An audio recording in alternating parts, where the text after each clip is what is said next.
Hi everybody. For today's tip, you found me my favorite place, right in front of my sewing machine.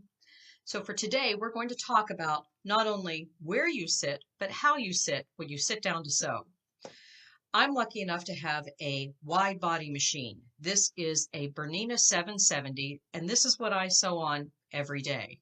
It has a nice big opening here, extra space in there, and it's a big machine. So when I sit down to sew, I really don't want to sit in front of my machine. I want to scoot my chair over so I'm sitting in front of my needle. It makes a difference if you're sitting in front of your machine or your needle, especially if you have one of these larger size machines.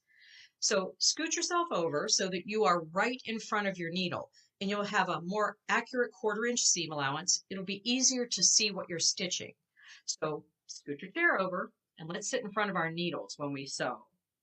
Now, also, you want to make sure that you're sewing in a comfortable position. My machine is normally recessed down into my cabinet, but I know that not everybody has that ability. So if you're sewing with your machine up on a table, you want to find a chair or a way to raise your chair up so that you're sitting comfortably at your machine. Comfortably means that what you want to do is you want to bend your elbow at a 90-degree angle so that the bottom of your arm fits flush with the base of your machine.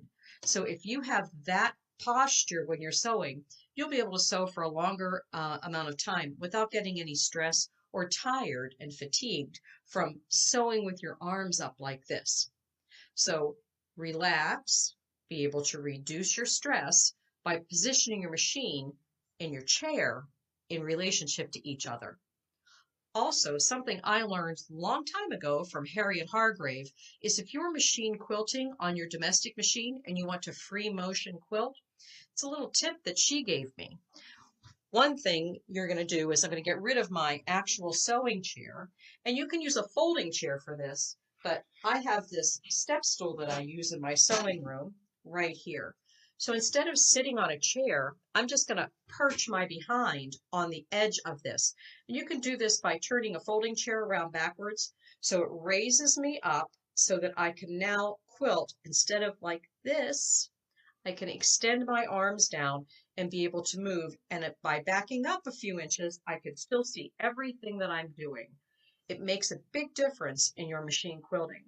That tip's from me and Harriet Hargrave.